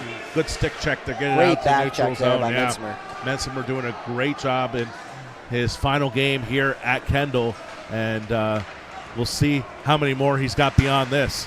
Now here's a pass, and the Hurricanes, and that was Gupta, couldn't get a good look at it. Gupta has it now, and he shoots it. It goes just wide of Cribbs. The Hurricanes will have to reset. Michelini had it bounce off of his stick. I was talking to Michelini last night. He was having a lot of skate issues last night, and hopefully doing a little better tonight, as that shot goes right into the breadbasket of Cribbs, and he lets the rebound fall and has to pounce on it. Minute 7 remaining here in period number 2. We're still at 5-1. We caught this. Miami on a good offensive possession. You see this shot goes right off the end board, right behind the netting, comes right in front of Cribbs, and he's like, oh my goodness, the puck's right here. Like, what am I doing? Holy moly, I have a puck. Yeah, what the heck? And he gets a little bit of stick taps from the Florida Moccasins as well, because he's like, wow, how did I save that? Sometimes better be lucky than good. And Cribbs, to his credit, like I said earlier, as we approach the 1-minute mark here, Cribbs is not a bad goalie. He was just the only goalie last year, and he got tired as that shot actually does not go wide. It was glove saved by Cribbs. It's a pretty glove save right there. It was a nice glove save. It was probably going to go wide into the back side of the net anyway, but good job by Cribbs. Cribbs was just a victim of too much work last year. So I think now you've got a fresh Cribbs going into potential postseason games for them. We'll see what shakes out. But I think Florida Southern, if they were to make the tournament, would be in a much better shape on the goaltending end. So with 40 seconds left here in period number 2, the Hurricanes will go on a rush. Here comes Stone. Stone, right side. Stone tries to do it himself. Gets some traffic, and then he runs into Cribbs, and now there's a little bit of pushing and shoving afterwards. A lot of bit of pushing and shoving afterwards. Oh, no. There's going to be some penalties here. At least a couple.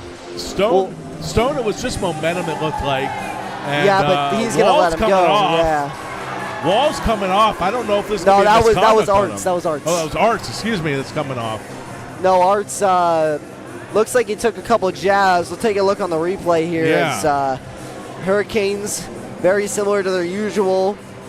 Stone comes in with a ton of speed, and one of those things where like the momentum comes into the goaltender. Yeah, that was unintentional. And then if you watch behind the net there, there was two Mocs. I have to stop you for a second because the player that was ejected earlier is now chirping the UMD3 team. What the heck? He was chirping a referee. Now he's chirping the UMD3 team. This is college club hockey at its finest, folks. As they wait for the game against the University of Florida just after this one, we will have that also here on the University of Miami Hockey Network here on YouTube. But that's pretty remarkable. I mean, chirp the boys a little bit. Now, he's coming in, and now the linesman is coming off the ice. Let's see if we can get him back. This is looks like Max Metzimer's father is now getting into this to try to keep the Florida Southern player away from the UMD3 team. This is incredible. You can see on our camera angle the look how close those locker rooms are. Right. That's exactly what the issue is. It was when the player Arts came off that the other player, I forgive me for forgetting who had that penalty before, earlier. Not sure. Yes, but he was the one chirping. He has a backpack on. Oh, wait, Frommer. Yes, it was Frommer. So Frommer, he's still chirping them. Frommer's is that held back. That's who it is. That is Frommer. He got all the way undressed. Yes, Frommer and now he's getting held back. I gotta say, man, he's by the UM parents. Wow, this is incredible. He's a guy, And one of the guys who was chirping is Miles Hartung, and you don't want to mess with Miles Hartung. So it's going to be It's going to be a 5-minute penalty for Arts. So he's probably not off for the game. He could be off for the game. We'll find out. But either way, he would be off for the 29 seconds. So they just send him to the locker room. 2-minute penalty here for the Hurricanes Fencerstock. There's probably a boatload of other penalties going on. There's going to be some sort of suspension coming up here. Look at what they're pointing. They're pointing at the D3 team. As now the D3 team is being asked to go somewhere. They're just telling them, get out of the area. Just go somewhere. Yeah, just get away from where you are. But I don't think they understand Frommer where they're sending him. So right. I just think they want to get rid of the clutter, and that's okay. But I mean, this is just there. There's a lot of times that you just don't have words, and I didn't have words for what just happened. That's something you never see as there's a turnover on neutral ice. Yeah, here come the Hurricanes. Ferry backhanded or attempt, and Burkhart got a stick on it. But really, at this point, the game is not even what we're going to be talking about here in a moment. And like I said, we are not going to have any interviews here at the intermission. We will try to get some interviews post-game and maybe try to see what happened as time expires before the shot came off. And here we go. There was a shot after time expired. Whoa! And now Hoffman is getting involved in this. There is a melee. Hoffman is trying to get players off of him. Now another player and the linesmen go down as Metzimer brings them down. There are going to be multiple penalties given out here. Marshall is trying to thank you, Vincent, for making that clear to us. With Metzimer. Marshall being escorted off the ice. It's a lumberyard on the ice. Look at the D3 guys. They're all getting away from Marshall because they're all scared that he's going to come up. This Let's is see, just man. That's funny. incredible what has happened over the past 30 seconds. Oh my goodness. What a dramatic end. I saw them. Let's see. I got it on replay here. Let's see a little bit of what happened there. So you kind of look. There's it's just seconds left. So there's the whistle, and then the shot came off after. You can't hear the whistle, but the shot came off after the whistle. And that's what led to the melee, was a shot that came off after the whistle. And now we got to watch out here because is that Arts or no, it's Burkhart. Is over at the locker room. Burkhart He's looks waiting. like he wants a little bit of smoke with some of the fans in the crowd. This is. They gotta get this one under control. There is so much to unpack here. And we might take out the whole intermission. We might have to.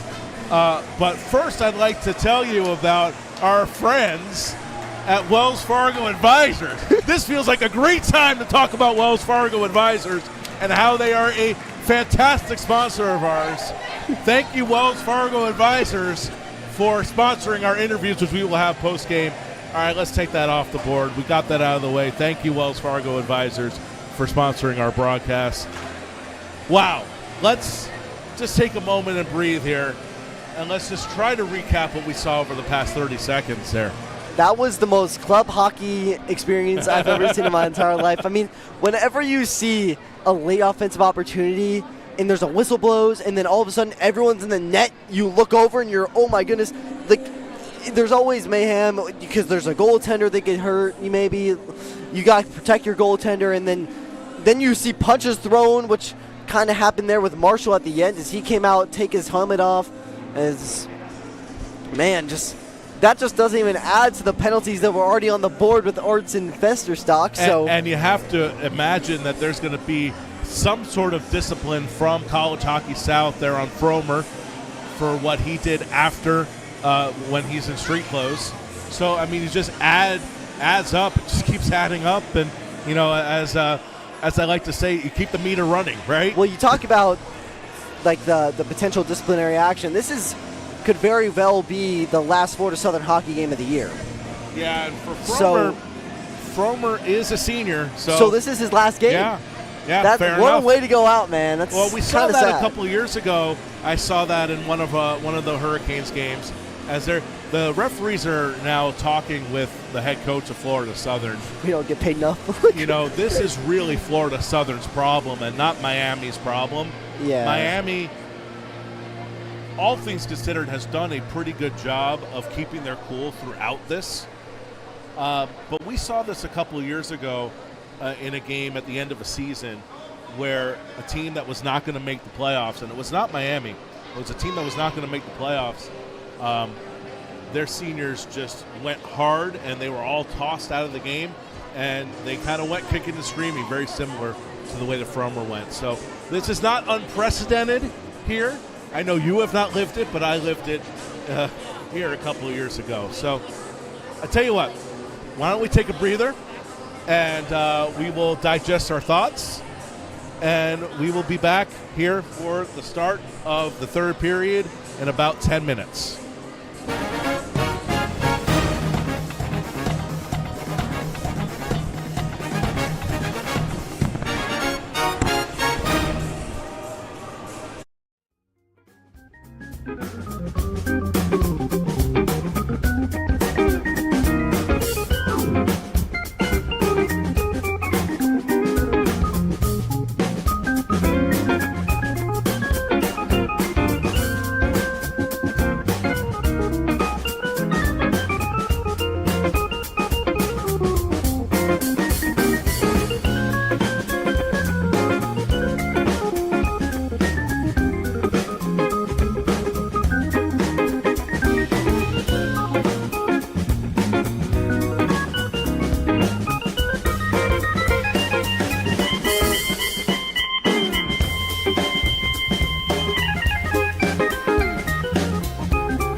back here for the start of the third period, or so we hope. Miami and Florida Southern. It looks like Will Marshall's been tossed out of this game. He's skating back to the bench, or back to the locker room, I should say. But also, I'm hearing that Max Hoffman has been tossed from the game, and this is where it gets a little bit funky. There's only 2 goalies today. It's Hoffman and Jackson. Harlan Jackson not dressing for the D2 game, but he is dressed for the D3 game. So right now we're trying to figure out if Hoffman can be dressed as an e-bug for the conclusion of the D2 game, but if Jackson cannot be, then Miami would play the duration of the third period without a goalie. That's the craziest thing ever. A referee came over during the intermission and talked to Coach Amello, and now the linesman just over by the locker room talking to Coach Amello to finish what happened before, because as if that's not enough, Fromer had to be physically restrained by his coach and brought over to the far side to our left. There's a set of stands where Fromer is now positioned, and I've been told from some people who were involved in that melee that the referees said that they are unable to toss him from the venue, and that if he was to continue, that there could be the possibility of police involvement if he is to continue harassing fans in the stands. But the referees, it is not in their hands anymore. So can you unpack all of that, Connor? Well, you know, this is one of those unprecedented things. Like, this is one of those things you don't usually see, and Miami, with maybe the likelihood of playing without a goaltender potentially, it really depends. There seems like the players are kind of slowly trooping out of the locker room, so I kind of wonder. I think they're all just, I think Coach Amello and everybody, the referees, I think everybody's just trying to figure out, first of all, what they can do, and secondly, what to do. Well, I'd imagine I've had instances in games, not for my goalie getting kicked out, but for a lack of goalie. They set 3 or they send 6 on the ice, and you play 6-on-5 with the goaltender. So, well, and that's a possibility. The question is, can you dress an e-bug if the e-bug's coming in for a player that's been tossed out of the game? Injuries are different. Yeah. Yeah, and exactly. I think that's the big question. Yeah, because, yeah. And in fairness, I have not yet seen a goalie emerge. Because I think the question was, is Harlan Jackson here? But I think the bigger question is, regardless of if he's here ready to go, is he even allowed? Is he even allowed? And I think the answer is no. I'm curious why. I'm really curious what transpired. Well, he threw punches. Okay. Hoffman threw punches. I mean, it was clear as day from our view. Okay. He was throwing. That was the ejection. Yeah. That was the ejection. He was right smack dab in the middle of it. So it still looks like our helper here, Vincent. You know, drive here sometimes with Vincent. He's a great guy. He's trying to sort this all out with the official. I think everybody's trying to sort this all out. I think the officials are trying to sort this out. You know, this is not a situation that you want to be in. And for anybody, nobody on the ice right now wants to be in this situation. And I'm sure that there have been other players that have been tossed from this game that we just don't know about. But the big highlights is the goaltender. Well, him and Fromer are the two big highlights. Yes. I don't know. Unless a miracle happens, Miami puts on a defensive masterclass. Right. There is no way Miami comes out with a win. The good news is, like I said, Will Marshall was escorted off the bench. So at least one of the two firepower. Like a Wall, You still who have would Wall, love yes. to shoot an empty net for 20 minutes straight. I mean, geez, all I these start guys. to look at this roster and I'm like, okay, well, Dubois hasn't scored this year. Maybe he'd like to get on the score sheet. He's got a little. Yeah. Let's see who else. But both this is just unprecedented moment, and it really comes from. If I'm being 100% honest, it comes from a lack of discipline on the Florida Southern side. If you look at what transpired, the first set of penalties came from a melee led by Florida Southern, led to the 5-minute penalty and the misconduct on Arts, which then led to Fromer getting into it with the D3 team and then that whole thing happening. Then as time expired, a shot by Rice that happened 2 seconds after the horn had blown. Let's see what they kind of have here. And it caused a melee that then involved Hoffman, and Hoffman threw punches, and now we have a goalie. We have Harlan Jackson emerging. We will have a goalie. Well, so that answers our question. that's what I thought. I can't answer why. And by the way, another 5-minute penalty on the Hurricanes up on the board, and that is on Gupta. We saw Gupta. Actually, Gupta is out of uniform now, so he has been tossed from this game. Harlan Jackson enters. Jackson on the season, 10 starts, 2-7-1, 587 goals against average, 843 save percentage. Now, he would not be on the hook for a win as long as the score stays how it is.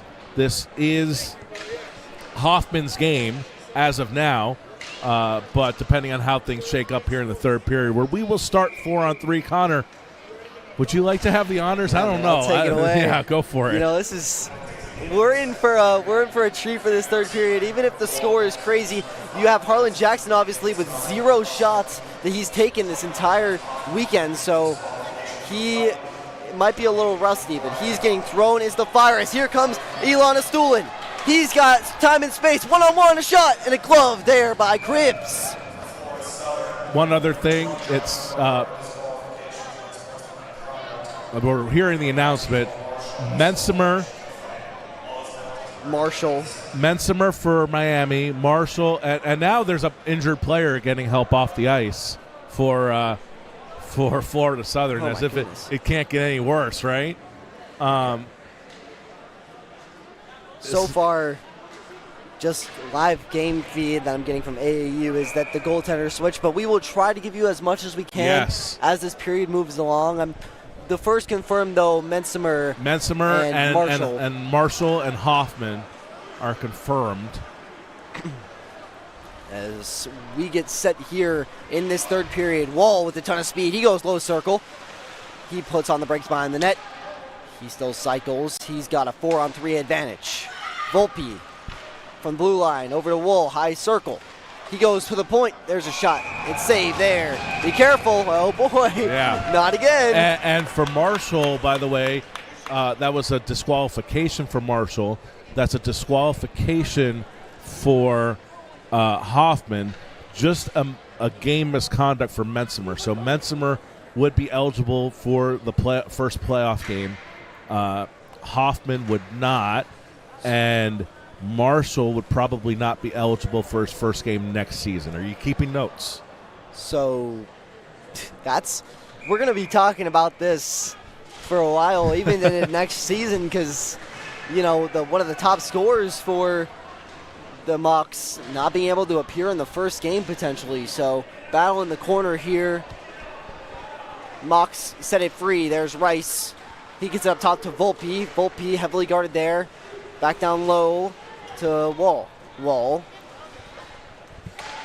finds Volpe. And a great turnover there. Great stick by Astulin. He's got another opportunity. One-on-one. Can he cover it? No! He couldn't find it.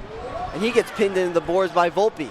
Estulin with 2 great chances, down a man, and now the Hurricanes are back to 4-on-4, but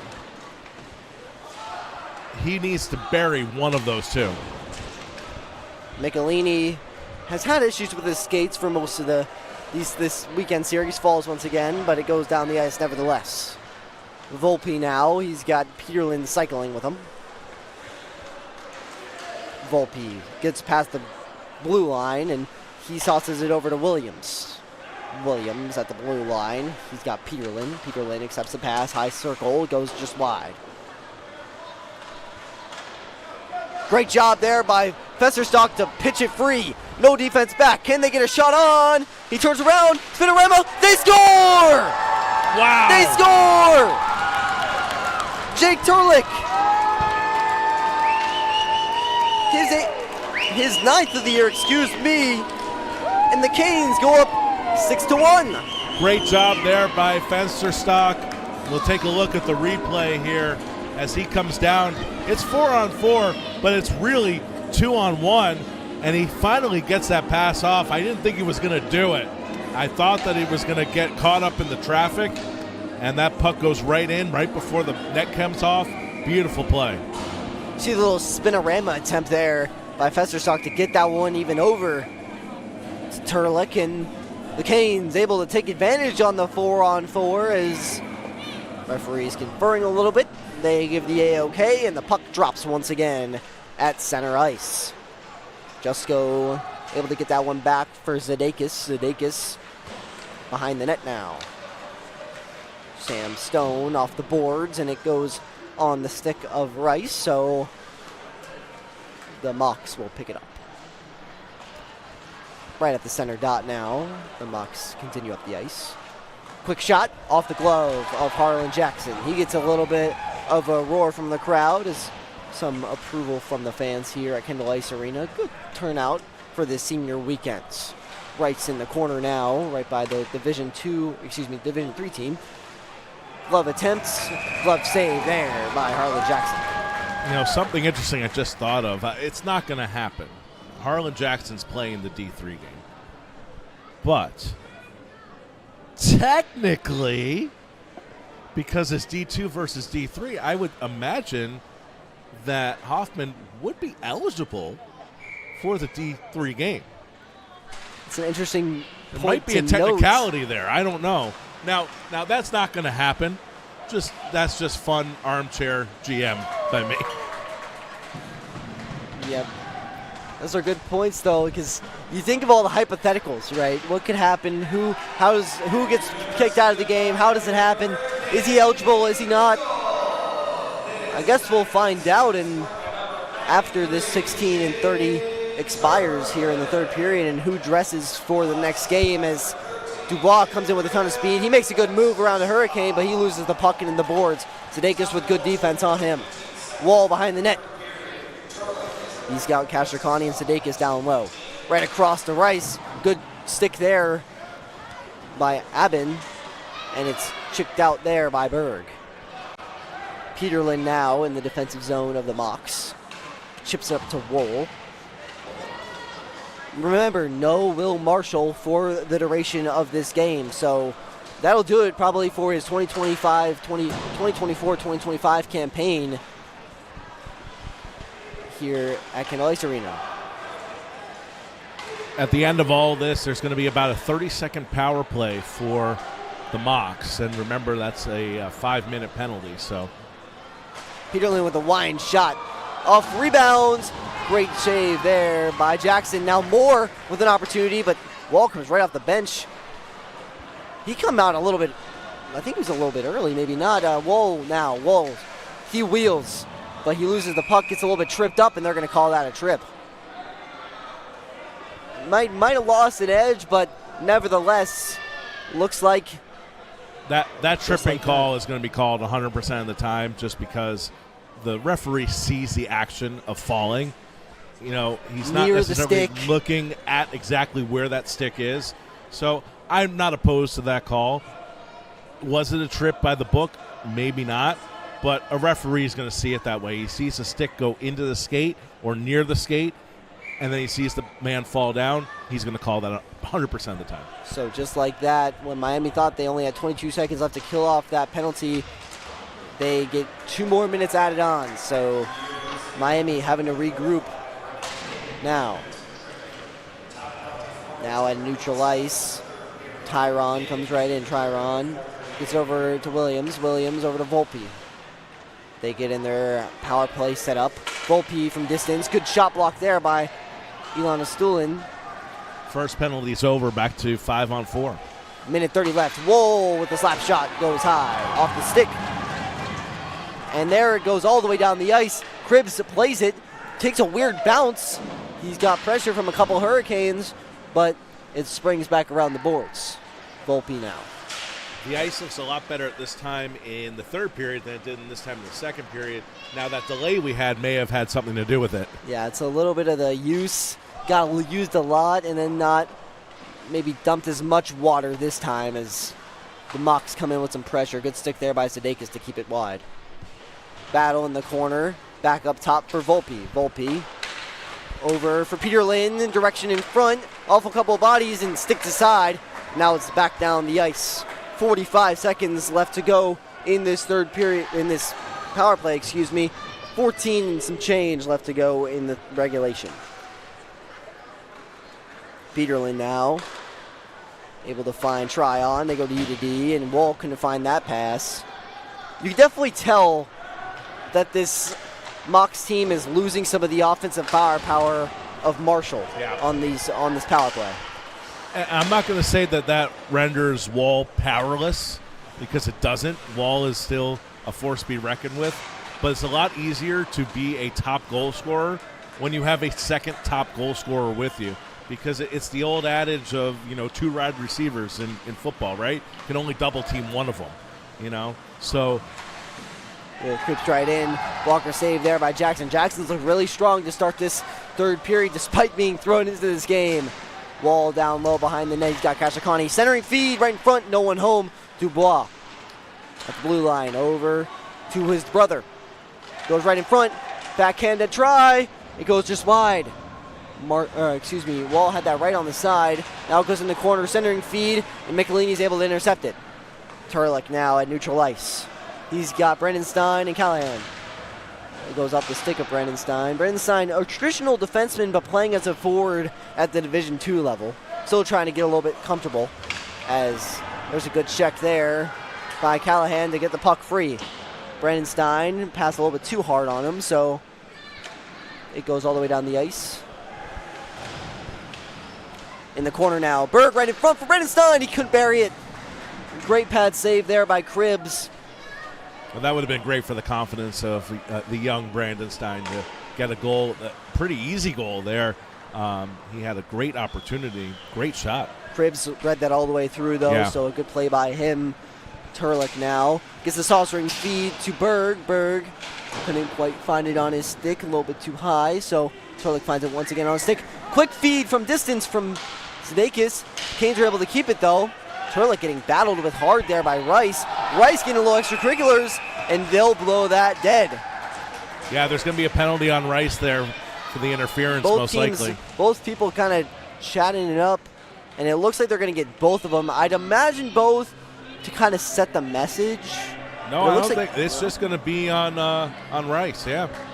I'm not an official or anything, but usually when I see these kind of situations, they take them both just to kind of send the message like, hey guys, that second period was absolutely awful. Can we not with the penalty, please? And then they figure it out. But hey, Hurricanes head on the man advantage. I think right now the referees are going to call it by the book. The referees definitely made their opinions known to both benches and both coaches after that melee. So I think everybody knows what's on the line at this point. Hey, the Hurricanes, though, I wouldn't mind if this was more of a possession kind of power play for the Hurricanes. Kind of just keep the puck away, drain as much clock as possible. I mean, you're up 5 goals. Definitely doesn't help to get insurance, but definitely keeping the possession, especially with how good this Florida Southern penalty kill can be, even though Wall's not on the ice, still would be smart, as this one gets dumped low. But Peterlin's able to chip it out. Not all the way out, though. Jusko's able to keep it in. Jusko with a try. He goes top shelf. How did that stay out? I don't think that stayed out, but it got put out anyway. And that was close. It went off the inside of the bar. I swear that was going to be a pretty goal if that went in. Zdakis now from the blue line. Distance try, goes off a couple of bodies, and Volpe will send it down the ice. Yeah, that was top shelf inside Ooh, bar. that was going to be pretty. That was as close to being a goal as it can without being a goal. But I do think it was the right call. I know you disagree, but I think it was the right call that it did not. I just wanted it for the highlight reel, man. That was going to be a nice goal. Sam Stone now gets in. He gets chipped there away from Peterlin. Peterlin now with Volpe trying to get away from the Hurricanes. Jusko's able to find it. The University of Tennessee transfer tries to get it up to the blue line. Can't find it, though. Wool now on this penalty kill. 35 to go left in the man advantage for the Hurricanes. 10-20 left to go in regulation. Kagan, the freshman now. Have you noticed, though, that Wall does seem a little bit lost without Marshall out there? No, you can tell they're a tandem. They're a complete team. They need to have two of them there. As we maybe just jinx it here, Wall couldn't find the puck. As you talk about maybe being a little bit lost out there, couldn't find the puck in his feet. Yeah, absolutely. Not saying that if Marshall was, what would Marshall have done? Yell, puck's at your feet? I don't know, but there's just something seems off. He's definitely a little bit rattled here. But I mean, this team and I also think that he can't play his game right now because of the warnings that we assume have been given to both teams. Yeah, he's a big physical presence at 6'5". That's definitely a part of his game, getting in opponents' faces, chirping them, getting in their heads, but it's kind of been cooled off ever since this. And he knows that, there's still a chance for the Mocs to come back with him on the ice. There is no chance for the Mocs to come back with him off the ice. Exactly. So he'll probably get the majority of the minutes if he wasn't already now in this third period. Is good job by Gupta to dump that low and take a change. Aben behind the net. He's got Brennan Stein. Brennan Stein chips it ahead for Stone. The senior shoots it down low, and it's wide. 8:50 left to go in regulation. Sam Stone makes a good move. Circle. Shot off the pad of Cribs, and he covers. Sam Stone has been really, really good tonight. He has a goal already and another great opportunity. Not a guy who usually we're talking about offensively, but he's done a great job tonight. Looked really good on that shift. Yeah, he made a really good move to get around two Mocs. He really made a good offensive play. Now the top line of the Hurricanes out there for this offensive zone faceoff. They lose the draw, however, and Williams decides to push it out. Another player I'm noticing that's gone from the Mocs is Burkhart. Jonathan Burkhart. I have not seen him on the ice. He's another one of those players. And he was on the ice during that melee, so he may have been tossed. Yeah, I believe he was. He was kind of chatting with some fans. Also, as there's a quick feed, backhand shot there by Festerstock that goes off the pad of Cribs. Excellent save there. Dubois now for the Mocs. He gets the centering feed. It's no good, and Astulin's able to pick it up. And Burkhart with a goal and 6 assists on the season, but he is a defensive power for this team, and you're seeing their defense be a little bit shaky without him.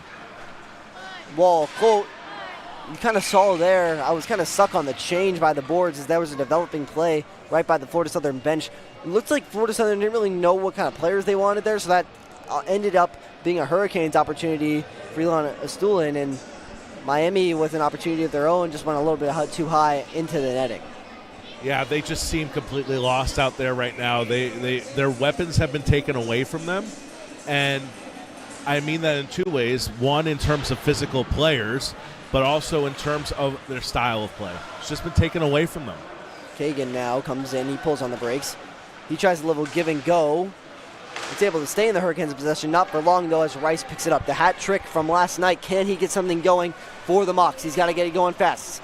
Just under 7:30 left to go in regulation. He gets stripped, and it's sent to neutral ice. More now with Volpe. They tie up, and Volpe's able to win the battle to neutral ice. Wool now takes a shot, gets blocked off of Castricani. Good defensive play there to keep him outside and block the shot wide. Remy Kagan couldn't get out of the zone. Quick shot by Rice. No second attempt. Shot by Williams. They score. Caden Williams comes in there. That's his first goal of the season. Williams skates in, and look at this opportunity for him. He was just right in the slot off the shot by Rice. Yeah. Rice making things happen. Yeah, Rice had the effort there, and hey, I mean, first goal of the year for him. Good to see for the Mocs, but Miami now, just under 7 to go, can't get off the gas. And I was going to say that the Mocs actually accomplished what they wanted to accomplish by causing a disruption there in the second period. You know, now both teams are playing a little hesitant as Miami gets away with one there. Trip. Yeah. Wow. Miami gets away with a tripping call there. Wall comes in. He tries to wheel as Stone chips it free. The Mocs find it though. Peterlin with a shot. Great blocker save there by Jackson. And now Turlick can't pick that puck off the ice. Great job by Rice to keep a good possession. Good shot block there by Stone. Now battle in the corner. Down low now to Williams. Williams battles with Sudeikis. Wool picks it up. But a good stick there by Stone to chip it away. Peterlin now back down low for Wall. It got intercepted there by Rice. Rice with a good move. Tries to go backhand. Good shot block there by Callahan. Stone gets a stick on it so it doesn't clear out of the zone. Wall now in the corner. And that one gets chipped out. Pass a little bit too hard. So it'll be an offside call as both teams make changes. Turlick goes around the boards. 5:35 left to go in regulation. 6-2 your score here in the third period. Turlick now wheels. Good move on the moccasin. Stuhlin's able to find it. Quick shot. Goes off the pad of Cripps. Back to neutral ice. They go. Gibson with heavy pressure on Kagan. Good job by Stuhlin to prevent that from being icing off the tip. Battle in the corner now. And the Mocs will clear it out of the zone for Michelini. Michelini puts it back in the zone. Well, 5 minutes left here in a 4-goal game. Nothing is set in stone yet, but Miami feeling pretty good about themselves even after allowing that last goal. But, you know, like I said, one of the things that you have to watch out for is that Florida Southern has kind of forced Miami to play a little bit tentative here in this third period. Yes, something also important to mention is they've really just taken control of this game ever since the second period kind of went. As the Stuhlin comes right in, he gets stick check right there. But, you know, the important thing to mention is Marshall was gone. Something that Miami's really fed off of is Marshall being out of this game. And it's kind of happened in both games, and they've really taken advantage of him being out of the game. I mean, if you look at it, you know, like I said yesterday, if Marshall had been on the ice for 12 minutes in that end of the first into the start of the second, game probably ends after one period of play. If Marshall was out here for this third period, we'd be looking at a 6-4, 6-5 game right now. Florida Southern making a change. This one, a lot cleaner of a game for Miami, though. Really doing well on all three phases. As Ferry comes right in. Blocked in front. Backhanded opportunity. Off the post from Estelin. Estelin had a little bit too much time there trying to settle it down and probably should have just gotten the stick on the puck as quick as he could. Rice now through neutral ice. Wow, I cannot believe he did not bury that backhanded opportunity. That, by the way, is 3 opportunities, golden opportunities here in this third period that he's missed. Ferry now with Fesserstock, this top line with 2 seniors on it. Ferry right in front. Pad safe. Rebound. Goes just wide. Ferry's been very good in this game as well. He's had a few good chances. Another one right there. Sudeikis from distance. Caress there by Cripps. Sudeikis needs to get a little bit more muster on that off the point, but a very good shot for him. Just get the puck on the net and then see what happens. Miami, just 3 minutes and some change left to go before a potential playoff clinching victory for the Hurricanes. Can they do it? Well, we'll see. There's a distance drive from Zdakis once again, and I like that one a little bit better. He had the opening, but just the last second, it looks like Cribbs was able to recognize where the puck was going, so he's able to slide his body over and make the save. Just 5 seconds off the clock there. 3:02 left to go in regulation. 6-2 your score. Well, it's also a little bit easier to get your set shot off the draw, right? You're set, ready to go. You're able to get that shot off. Zdakis unable to keep that one in, and Wall's on it. Wall unable to pick it up, but it's kept there by Dubois. Dubois in the corner now. Wall's able to find it on his stick. Wall with a quick feed. Great blocker jab there by Jackson to push it out of the zone. He's done a great job recovering, only allowing one goal in this third period. As Castricani takes a wind-up shot. Slap shot. Rebound for Jusko, unable to connect. Rice almost gets stripped there, and some extracurriculars as Rice behind the play goes after Castricani. One of the things that I really like, though, is the referees are whistling quick. Yeah. I mean, technically you're supposed to wait for a player to touch the puck, but they're not taking any chances, which is good. They send both to the box. Cross-checking for who was that on Florida Southern? I'm sorry, but interference on Castricani, and that was number 5. That's Rice, who gets the cross-checking for Florida Southern. So they'll go 4-on-4.